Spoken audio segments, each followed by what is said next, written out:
আজকে আলোচনা হবে রোজা এবং কোরআনের বিষয়ে। সম্মানিত উপস্থিতি, আল্লাহ তাআলা রোজাকে আমাদের উপর ফরজ করে দিয়েছেন। প্রত্যেকটা বালেগা মহিলা এবং বালেগ পুরুষের উপর রমজান মাসের রোজা হলো ফরজ। শরীয়তের ওজর ব্যতীত কোনো রোজাকে কেউ যদি ছেড়ে দেয় তাহলে বড় ক্ষতিগ্রস্তের মধ্যে পড়ে যাবে এবং আল্লাহ তাআলার দরবারে অনেক বড় শাস্তির যোগ্য হয়ে যাবে, নাউজুবিল্লাহ। এজন্য কোনো ক্রমেই শরঈ ওজরবিহীন রোজাকে ছাড়া যাবে না। আল্লাহ সুবহানাহু ওয়া তাআলা সূরাতুল বাকারার 187 নম্বর আয়াতের মধ্যে বলেন, ওয়াকুলু ওয়াশরাবু হাত্তা ইয়াতাবায়্যানা লাকুমুল খাইতুল আবয়াদু মিনাল খাইতিল আসওয়াদি মিনাল ফাজর। আল্লাহ তাআলা বলেন, তোমরা খাও এবং পান করো, হাত্তা ইয়াতাবায়্যানা লাকুমুল খাইতুল আবয়াদু মিনাল খাইতিল আসওয়াদ। আমরা রোজার সংজ্ঞা ইতিপূর্বেও দিয়েছি।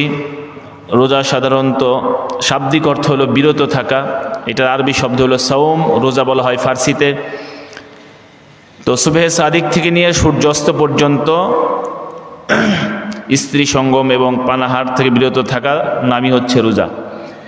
আল্লাহ তাআলা সেদিকে ইঙ্গিত করে বলেছেন, হাত্তা ইয়াতাবায়্যানা লাকুমুল খাইতুল আবয়াদু মিনাল খাইতিল আসওয়াদ, অর্থাৎ সুবহে সাদিক অর্থাৎ আকাশের মধ্যে কালো রেখা চলে যাবার পরে সাদা রেখার স্পষ্ট হওয়া পর্যন্ত তোমরা খাবার খাও। অর্থাৎ যেটাকে আমরা সাহারির সময় বলি, সাহারির সর্বশেষ সময় আল্লাহ তাআলা বলতেছেন সুবহে সাদিকের সময় পূর্ব দিকে একটি সাদা রেখা উদিত হয়, সেটা স্পষ্ট হয়ে গেলে তখন পর্যন্তই খাওয়া যাবে, এরপর আর খাওয়া যাবে না। সুম্মা আতিম্মুস সিয়ামা ইলাল লাইল, এরপর তোমরা এই রোজাকে ইলাল লাইল রাত পর্যন্ত পূর্ণ করো, অর্থাৎ সূর্য অস্ত পর্যন্ত পূর্ণ করো। তাহলে সুবহে সাদিক থেকে নিয়ে সূর্য অস্ত পর্যন্ত পানাহার থেকে বিরত থাকা এবং স্ত্রী সঙ্গম থেকে বিরত থাকার নামই হলো রোজা। সম্মানিত হাজিরিন, আমরা 6 রোজার মধ্যে চলতেছি। এই রোজা রাখার কারণে আমাদের মধ্যে পরিবর্তন হচ্ছে কিনা দেখার বিষয়। রোজা অমুসলিমরাও রাখে, অন্যরাও রাখে, আর আল্লাহ তাআলা রোজা মুসলমানদের জন্য এজন্য দিয়েছেন লাআল্লাকুম তাত্তাকুন, যে আয়াতটা বিগত জুমার মধ্যে আলোচনা করা হয়েছে, যাহাতে তোমরা তাকওয়া অর্জন করতে পারো। রোজা রাখবা কেন? তোমাদের তাকওয়া অর্জন হয় যেন। তাহলে তাকওয়া যদি অর্জন না হয় রোজা রাখলো, তাহলে এই রোজা আমার আপনার কোনো কল্যাণ বয়ে আনতে পারবে না, আমার আপনার কোনো কাজে আসবে না এই রোজা। যদি রোজা রাখার কারণে আমার মধ্যে আল্লাহ ভীতি সৃষ্টি হয়, আল্লাহ ভয় আমার দিলের মধ্যে আপনার দিলের মধ্যে আসে, তাহলে এই রোজা রাখা সার্থক। আর আল্লাহ তাআলা এই না খেয়ে রাখার উদ্দেশ্যই হলো আল্লাহর ভয় যেন তাদের দিলের মধ্যে আসে। তাছাড়া এমনিতেই না খেয়ে লম্বা চড়া না খেয়ে থাকবে, তা আল্লাহর কি লাভ? আল্লাহর লাভ আছে কোনো? আল্লাহর লাভ নাই। মানুষ না খেয়ে থাকলে তা আল্লাহর লাভ কি? আল্লাহ এজন্য মানুষকে না খাওয়াই রাখতেছেন। দেখুন, যদি লম্বা চওড়ার সময় আল্লাহ না খেয়ে রাখা উদ্দেশ্য থাকতো তাহলে বলে দিত যে রাত্রেও খাওয়া যাবে না, অথচ বলা হয়েছে ইফতার করবে তাড়াতাড়ি আর সাহারি খাবে দেরি করে, যাতে দিনের বেলা কষ্ট কম হয়। তো এই জন্য রোজা রাখার যে মাকসাদ, যে উদ্দেশ্যে আল্লাহ তাআলা রোজা দিয়েছেন, সেই উদ্দেশ্য আমার আপনার দ্বারা কতটুকু অর্জিত হচ্ছে সেটা দেখার বিষয়। আল্লাহ ভীতি বা তাকওয়ার সংক্ষেপে সংজ্ঞা এভাবে দেওয়া যায় যে আল্লাহ তাআলার সমস্ত আদেশকৃত জিনিস পালন করা আর আল্লাহ তাআলার সমস্ত নিষেধকৃত জিনিস থেকে বিরত থাকা, এটা হলো তাকওয়া। আল্লাহ যা আদেশ করেছে সেটা পালন করব, আর আল্লাহ যেটা নিষেধ করেছে সেটার থেকে বিরত থাকব, পরিত্যাগ করব, এর নাম হচ্ছে তাকওয়া। এই দুইটা গুণ যে অর্জন করবে তার তাকওয়া অর্জন হয়েছে, সে আল্লাহওয়ালা, সে মুত্তাকি, তার ব্যাপারে জান্নাতের ওয়াদা দিয়েছেন আল্লাহ তাআলা। এজন্য কেবলমাত্র না খেয়ে থাকা, নিজেকে কষ্ট দেওয়া, এটা কিন্তু রোজার উদ্দেশ্য না। রাসূলুল্লাহ সাল্লাল্লাহু আলাইহি সাল্লাম রোজার মাসের মধ্যে বেশি বেশি আমল করতে বলেছেন।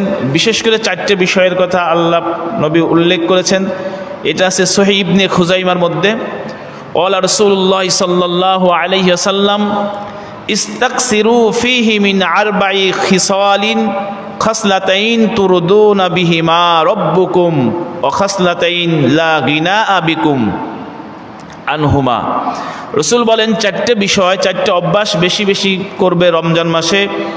তার মধ্যে দুইটা অভ্যাস হলো যেটার দ্বারা তোমার রব তোমার প্রতি সন্তুষ্ট হবে, আর দুইটা হলো যেটা না করার কোনো উপায় নাই, করতেই হবে।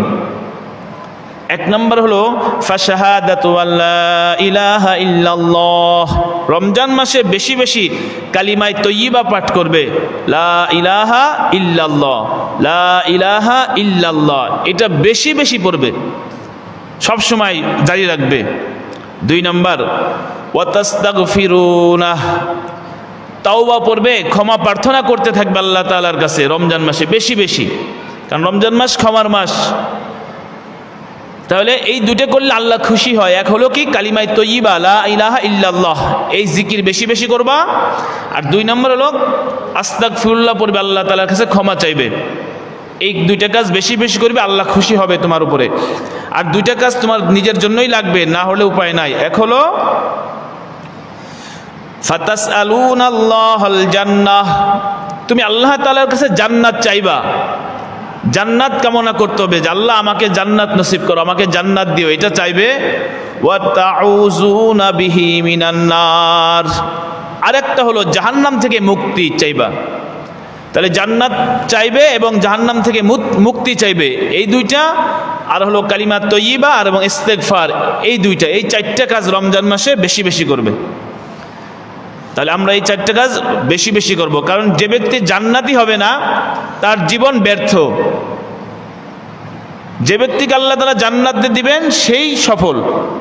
এই জন্য জান্নাত না পেয়ে মানুষ সে সফল হতে পারে না। কি করলে জান্নাত পাওয়া যাবে সেই কাজ করা লাগবে, জাহান্নাম থেকে মুক্তি পেতেই হবে। তাহলে এই চারটা আমল আমরা মা বোনেরা যারা আছি, যারাই শুনতেছি, চেষ্টা করব বেশির থেকে বেশি এই চারটা আমল জারি রাখার জন্য মুখে। এরপর আমরা যেমন না খেয়ে কষ্ট করে রোজা রাখতেছি, রোজাটা যেন আসলেই অর্থবোধক হয়, এজন্য কিছু কাজ করতে হবে। যেমন আমাদের পেটের রোজা আছে, চোখের রোজা আছে, কানের রোজা আছে। প্রত্যেকটা জিনিসের রোজা যদি আমি অর্জন করতে পারি তাহলে আমার পুরা রোজাটা সম্পূর্ণ হবে।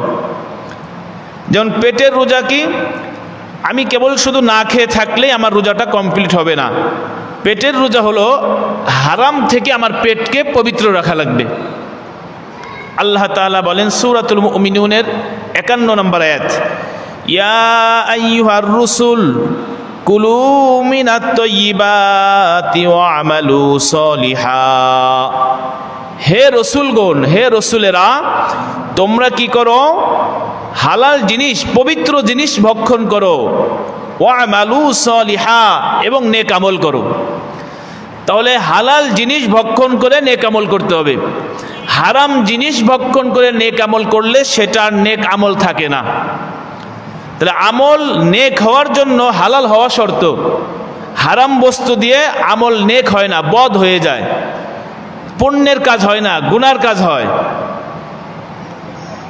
তাহলে সারাদিন রোজা রেখে, বা আমি সাহারি খেলাম হারাম খাদ্য দিয়ে, বা সারাদিন রোজা রাখলাম কষ্ট করে, ইফতার করলাম হারাম খাদ্য দিয়ে, তাহলে আর রোজাটা কবুল না হওয়ার সম্ভাবনাই বেশি থেকে যায়।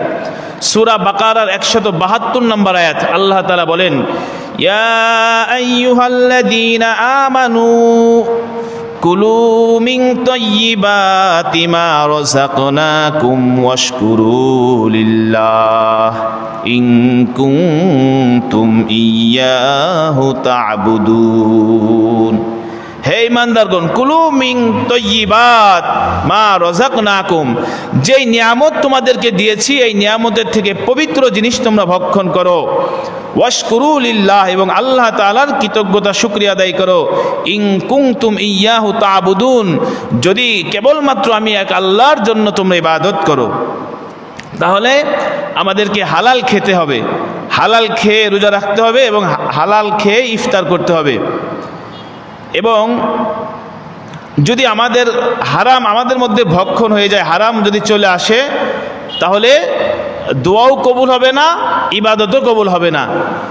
রসুল্লাহ সাল্লাল্লাহু আলাইহি সাল্লামের থেকে একটি ঘটনা আছে যে রসুল সাল্লাল্লাহু আলাইহি সাল্লাম বলেন, একজন ব্যক্তি সফর করে এসেছে অনেক দূর থেকে, আসার পরে তার মাথার চুলগুলো এলোমেলো, মানে মুসাফির মানুষ দেখেও বোঝা যাচ্ছে।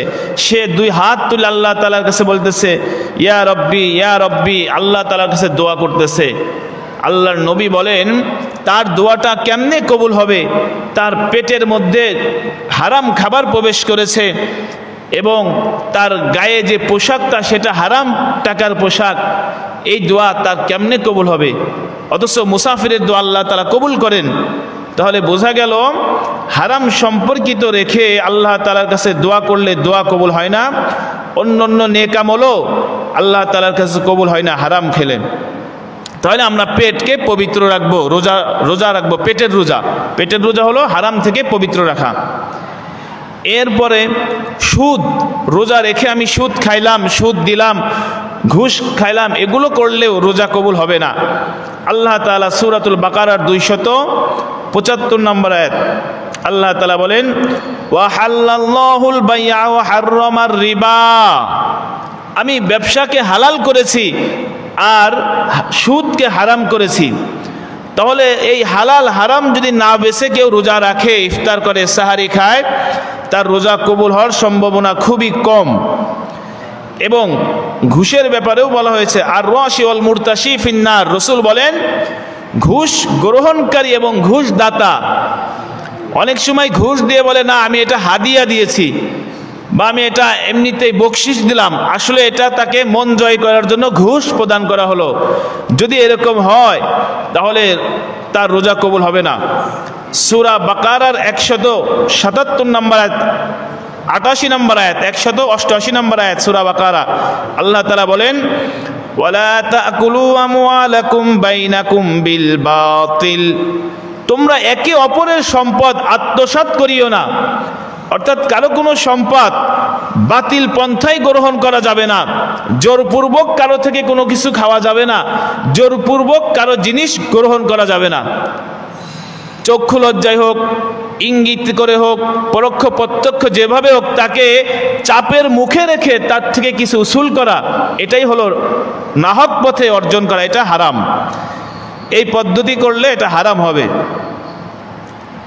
এবং সূরাতুন নিসার 10 নম্বর আয়াতে আল্লাহ তাআলা বলেন, ইন্নাল্লাযীনা ইয়াকুলুনা আমওয়ালাল ইয়াতামা যুলমান ইন্নামা ইয়াকুলুনা ফি বুতুনিহিম নারান ওয়া সায়াসলাউনা সাঈরা, নিশ্চয়ই যারা ইয়াতিমের সম্পদ জুলুম করে খায়, জোর করে খায়, ইয়াতিম বলতে এখানে শুধু বাবা নাই সেই ইয়াতিম মাকসাদ না, সরকারের কাছে জনগণ ইয়াতিম, মাতব্বরের কাছে সমাজের লোক ইয়াতিম, ঠিক আয়াত্তাধীন লোকের কাছ থেকে বা যেভাবেই হোক কারো কাছ থেকে যদি জুলমান কোনো বিষয়, কোনো বস্তু, কোনো অর্থ জোর করে খায়, আল্লাহ তাআলা বলেন তার পেটের মধ্যে সে যেন আগুন ঢুকালো, ওয়া সায়াসলাউনা সাঈরা, সে খুবই তাড়াতাড়ি জাহান্নামের মধ্যে নিক্ষেপ হবে।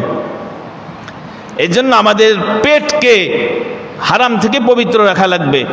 ইফতার মানে অনেক কিছু খাইতে হবে, অনেক কিছু অবৈধ পন্থায় হলেও ব্যবস্থা করতে হবে, এটা না। ইফতার মানে আপনি যেই জিনিস দিয়ে রোজা ভাঙবেন ওই সময় যেই জিনিসগুলো খাওয়া হয় সাধারণত সেটাই ইফতার। আর রাসূলুল্লাহ সাল্লাল্লাহু আলাইহি সাল্লাম বলেছেন, ইফতার করার সময় উনি নিজেও খেতেন আধা পাকা খেজুর বা পাকা খেজুর, অর্থাৎ যেটার মধ্যে ভিজা ভিজা ভাব, আধা পাকা খেজুর বা পাকা খেজুর। এটা যদি না পেতেন তাহলে শুকনা খেজুর যদি না থাকতো তাহলে পানি দিয়ে ইফতার করতেন। এটা হলো রাসূল ইফতার করতেন, হাদিসে এভাবে আছে। আর ইফতারের ফজিলতের বেলায় হাদিসে এভাবে আছে, তুমি পারলে একজনকে এক গ্লাস দুধ দিয়ে ইফতার করাও, পারলে এক গ্লাস পানি দিয়ে ইফতার করাও, পারলে একটা খেজুর দিয়েও ইফতার করাও। তাহলে ইফতারের মধ্যে বারবার খেজুর, পানি, দুধ, শুকনা খেজুর এগুলোর কথা আসতেছে, ঠিক না? এখন এগুলো দিয়ে আমরা ইফতার করতে পারি। যদি আনুষঙ্গিক আরও সাথে কেউ বৃদ্ধি করে, কারণ হাদিসের মধ্যে আছে কেউ যদি কোনো রোজাদারকে তৃপ্তি সহকারে খাওয়াতে পারে, সেখানে বিরিয়ানি হোক, রোস্ট হোক, সমস্যা নাই, ওটাও ইফতার, তাহলে আল্লাহর নবী বলেন তাকে আল্লাহ তাআলা কিয়ামতের দিন তৃপ্তি সহকারে খাওয়াবেন। তবে এখানে এই হাদিসের থেকে আমরা এটা উদ্দেশ্য নিব না যে আমরা তখন পেট পূজা শুরু করব, অর্থাৎ খাবার আগে ঠিক মতো খেয়ে নিই, বেশি করে না হলে ইফতার হবে না, পেট পুরে না খাইলে হবে না, এরকম না। উদ্দেশ্য হলো যে ইফতারটা যেন হালাল হয়, হালাল জিনিস বেশি খেলে ভালো, আর হারাম জিনিস কম হলেও খাবো না, এভাবে ইচ্ছা রাখা। তাহলে আমরা এভাবে যতটুকু হালাল জিনিস, অনেক সময় দেখা যায় একজন হালাল হারাম দুটোটাই মিশ্রিত, এখন তার ইফতার খাচ্ছি, তো কি করা যায়? হালাল তো হালালি, হারাম তো হারামি। তো আমরা চেষ্টা করব, নিয়ত করব হালাল জিনিস খাওয়ার জন্য। এরপরেও যদি কোনো এমন পরিস্থিতিতে পড়ে যায় যে জানি লোকটা হারামের সাথে জড়িত, ওনার ইফতার খাচ্ছি বা ওনার খাবার খাচ্ছি, তাহলে আমরা এমনি সাময়িক সময়ের জন্য বাঁচার জন্য নিয়ত করতে পারি। তবে আল্লাহই ভালো জানেন, মাফ করবেন কিনা, যে ওনার যে হালাল কামাই আছে ওইটার থেকে আমি খাচ্ছি। কারণ আমরা সাধারণত জানি একটা লোকের মধ্যে সম্পূর্ণই হারাম হয় না, হয়তো 80% হারাম, 20% হালাল থাকে, তো হালালটা খাওয়ার চেষ্টা করব। আর আমরা যারা ইফতার দেই, রোজাদারদেরকে খাওয়াই, সেটা হারাম না দিয়ে হালাল জিনিস থেকে দিব, হালাল কামাইয়ের টাকা থেকে খরচ করে দিব। কারণ যেহেতু রোজাদাররা খাবেন, তাহলে আমাদের পেটকে রোজা রাখা লাগবে, পবিত্র রাখা লাগবে। এরপরে মনে করেন আমাদের জিহ্বাকেও পবিত্র রাখা লাগবে রোজা রেখে। জিহ্বা সম্পর্কে আল্লাহ তাআলা সূরাতুল কফের 18 নম্বর আয়াতে বলেন, মা ইয়ালফিজু মিন কওলিন ইল্লা লাদাইহি রাকিবুন আতীদ। তোমার জিহ্বা জবানে যা কিছু বলে আল্লাহ সব কিছু লিপিবদ্ধ করে রাখেন। রোজা রেখে মিথ্যা কথা বলা, রোজা রেখে কুটনামি করা, রোজা রেখে গীবত করা, রোজা রেখে অন্যের গোপন কথা ফাঁস করে দেওয়া, আছে না নাই? রোজা রাখছে এরপরেও মিথ্যা কথা বলতেছে, কিনছে 5 টাকা দিয়ে বলে 10 টাকা দিয়ে, অথচ রোজা রাখছে, তাহলে তার রোজা কবুল হওয়ার সম্ভাবনা নাই, কারণ তার জবান দিয়ে সে কবিরা গুনাহ করেছে। এরপর আল্লাহ তাআলা বলেন সূরাতুল মুমিনুনের 3 নম্বর আয়াত, ওয়াল্লাযীনা হুম আনিল লাগবি মুরিদুন। যারা ঈমানদার মুমিন তারা বেহুদা অনর্থক কথা বলে না।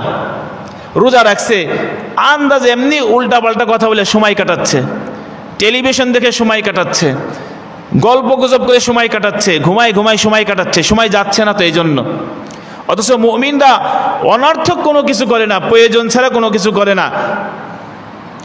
বুখারী শরীফের হাদিস, রাসূল বলেন, মাল্লাম ইয়াদা কাওলা যুর ওয়াল আমালা বিহি ফালাইসা লিল্লাহি হাজাতুন ফি আইয়াদা তাআমাহু ওয়া শারাবাহু।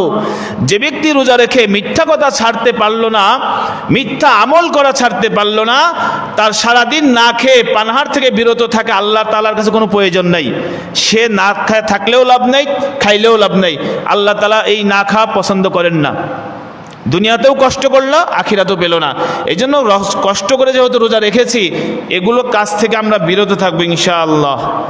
ইবনে হিব্বানের মধ্যে আছে, রাসূল বলেন, লাইসা সিয়ামু মিনাত তাআমি ওয়াশ শারাব। খাবার আর পান করা থেকে বিরত থাকার নামই রোজা না। ইন্নামা সিয়ামু মিনাল লাগবি ওয়ার রফাস।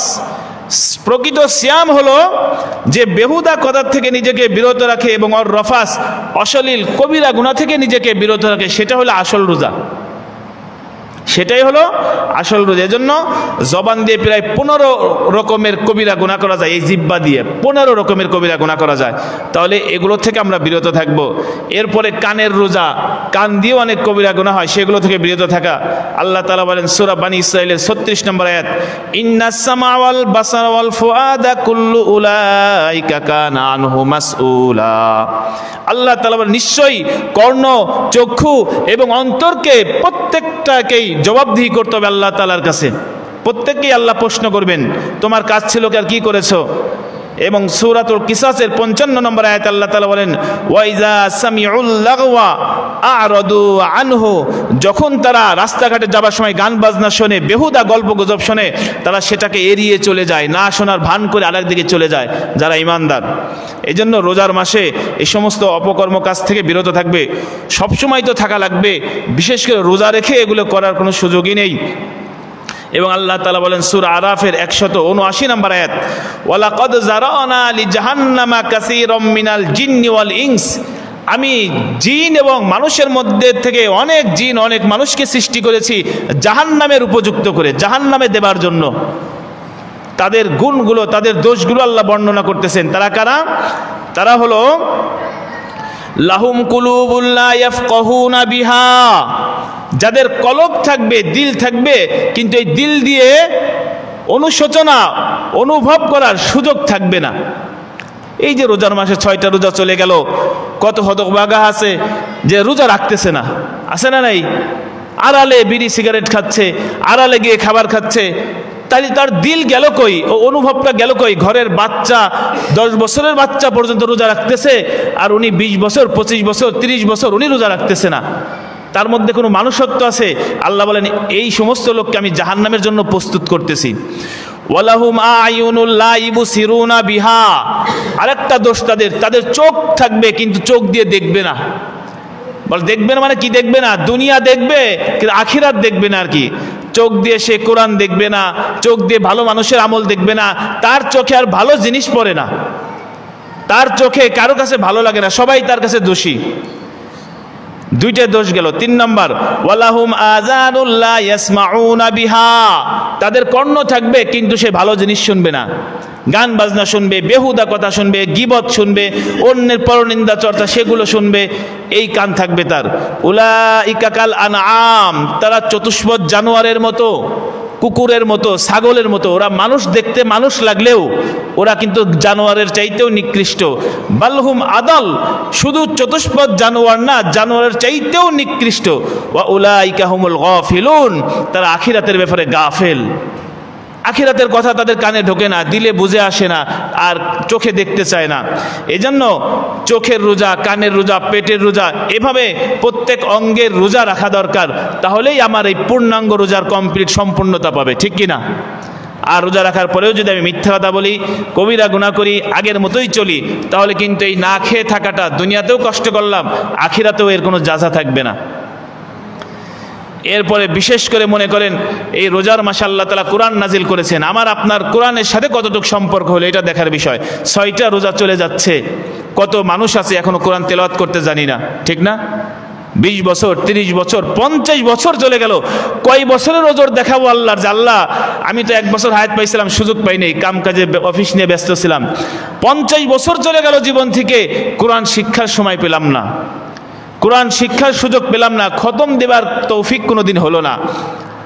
অথচ আল্লাহ তাআলা এই কোরআনের ব্যাপারে আমাকে আপনাকে ধরবে, কিয়ামতের দিনে এই কোরআন আমার আপনার পক্ষে বা বিপক্ষে যাবেই। এই কোরআন সমস্ত মানুষের না হলে পক্ষে আর না হলে বিপক্ষে যাবে। তাহলে এখন কোরআন আপনার পক্ষে যাবে না বিপক্ষে যাবে, আপনিই ডিসিশন দেন, আপনিই সিদ্ধান্ত নেন। যার সাথে আমার কোনো সম্পর্ক নাই, যার অর্থ বুঝি না, যার ব্যাখ্যা বুঝি না, যার একটা আয়াতের উপরে অটলভাবে আমল করার সুযোগ পাই নাই, যার ব্যাখ্যা শুনি নাই, যার অনুবাদ নিয়মিত পড়ি নাই, যাকে শাব্দিক তেলাওয়াত করি নাই, এই বস্তু কি আমার পক্ষে সাক্ষী দিবে? অথচ আমরা সবাই বসে আছি, রসুল আমাদের আপনাদের সুপারিশ করে জান্নাতে নিয়ে যাবে। রসুল তো সুপারিশ করবে, এটা তো ইতিবাচক, শুনে খুব খুশি। আবার রসুল আমার আপনার বিরুদ্ধে আল্লাহ তাআলার কাছে বিচার দিবে, যে বিচার করো, আমি বিচার চাই এই আসামির, সেটা কিন্তু আমরা আলোচনা একেবারেই করি না। রসুল বিচার দিবে যে এই উম্মতের সম্পর্কে আমি বিচার চাই, আল্লাহ আপনি বিচার করেন। সূরাতুল ফুরকানের মধ্যে আছে, আল্লাহ তাআলা বলেন وقال الرسول يا رب إن قوم اتخذوا هذا القرآن مهجورا, হে আল্লাহ এই সম্প্রদায়, এই উম্মতগুলো আমি দুনিয়ার থেকে আসার পর আমার আপনার কোরআনকে ছেড়ে দিয়েছে। কোরআন কারা ছেড়ে দিয়েছে? যারা তেলাওয়াত করতে জানে না, যারা অর্থ বোঝে না, যারা ব্যাখ্যা বোঝে না, এরা কোরআন ছেড়ে দিয়েছে। যাদের সাথে কোরআনের সম্পর্ক নাই তাদের বিরুদ্ধে আল্লাহর নবী বিচার দিবেন, সুপারিশ তো দূরের কথা, তাদের বিরুদ্ধে বিচার কাঠগড়ায় দাঁড় করবেন। এজন্য এই রমজান মাস কোরআনের মাস, এই মাসে আমাকে আপনাকে কোরআন শিখতেই হবে। আমরা ছেলে মেয়েকে জিজ্ঞেস করি তোমার কয় খতম হলো, স্ত্রীকে জিজ্ঞেস করি কয় পারা পড়েছো, এগুলো জিজ্ঞেস করি না, এগুলো জিজ্ঞেস করতেছি না। জিজ্ঞেস করতেছি ঈদে কি পোশাক নিবে, কয় টাকা কামাই হচ্ছে, কত টাকা আসতেছে, ব্যবসা ভালো চলতেছে কিনা। অথচ কোরআন কয় খতম হচ্ছে তার কোনো খবর নাই, কোরআন তেলাওয়াত করতে জানে কিনা তার কোনো খবর নাই। তাহলে কোরআন কাদের জন্য দিল? পড়ার জন্য। কোরআন কি জন্য দুনিয়াতে আসছে? আর এই কোরআনের সাথে সম্পর্ক নাই বলেই দুনিয়ার কোনো আমলই কাজে লাগতেছে না। কারণ কোরআন তো সংবিধান, দেশের আইন যেই নাগরিকের জানা নাই, ওই নাগরিক মন থেকে যতই দেশকে ভালোবাসুক, সে দেশের আইন মানে না, সে ইচ্ছা করলেও হয় না। কেন? আইনে আছে যেমন, তার ব্যতিক্রম করে সে মহব্বত প্রকাশ করতে যায়, আসলে তখন দেশটাকে তার দেশদ্রোহী হিসেবে আখ্যায়িত করে। আমি আপনি কোরআনকে মহব্বত করি, লক্ষবার বলতেছি, কিন্তু আমলে কোরআনের বিপরীত প্রকাশ পাওয়ার কারণে কোরআন আমাকে কোরআন বিরোধী বলে সাব্যস্ত করছে। সম্মানিত হাজিরিন, এজন্য রসুল বলেছেন, ইন্নাল্লাযী লাইসা ফি জাওফি শাইউম মিনাল কুরআন কাল বাইতিল খরিব, যেই অন্তরের মধ্যে কোরআনের কোনো অংশ নাই, সেই অন্তরটা হলো ভূতের ঘর, জিনের ঘর। যেই মাঠের মধ্যে, যেই ভিটার মধ্যে 100 বছর, 50 বছর, 100 বছর যায় না, ওইখানে ভূত বসবাস করে আমাদের সমাজের একটা ধারণা হয় যেখানে জিন থাকে, পেতনি থাকে। ঠিক যার অন্তরে কোরআন নাই, তার দিলটা হলো ভূতের ঘর, পেতনির ঘর, শয়তানের ঘর, ওইখানে কোনো ভালো জিনিস নাই। এবং সূরাতুত তাহার মধ্যে আল্লাহ তাআলা বলেন, ওমান আরাদান যিকরি ফাইন্না লাহু মাঈশাতান দঙ্কা, যে ব্যক্তি কোরআন থেকে মুখ ফিরিয়ে নিল, তার জীবনকে আমি দুনিয়াতে সংকীর্ণ করে দেব। ওয়া নাহশুরুহু ইয়াউমাল কিয়ামাতি আমা, কিয়ামতের দিন আমি তাদেরকে অন্ধ করে উঠাবো। ক্বালা রাব্বি লিমা হাশারতানি আমা, বলবে হে আল্লাহ, আমি তো দুনিয়ায় চক্ষুষ্মান ছিলাম, আমাকে কেন অন্ধ করে ওঠানো হলো? ওয়াকাদ কুনতু বাসীরা, আমি তো দেখতে পেতাম দুনিয়াতে। ক্বালা কাযালিকা আতাতকা আয়াতুনা ফানাসিতাহা, দুনিয়াতে তোমার চক্ষু ছিল বটে, কিন্তু কোরআনের ব্যাপারে তুমি অন্ধ ছিলে। দুনিয়াতে যেমন তুমি কোরআনকে ভুলে থাকতে পেরেছো, আজকে আমি তোমাকে সেভাবে ভুলে থাকলাম। নাউজুবিল্লাহ। বছরকে বছর চলে যাচ্ছে, জীবনে কতগুলো রমজান চলে গেল, কোরআন শিখতে পারলাম না, কোরআন খতম দিতে পারলাম না।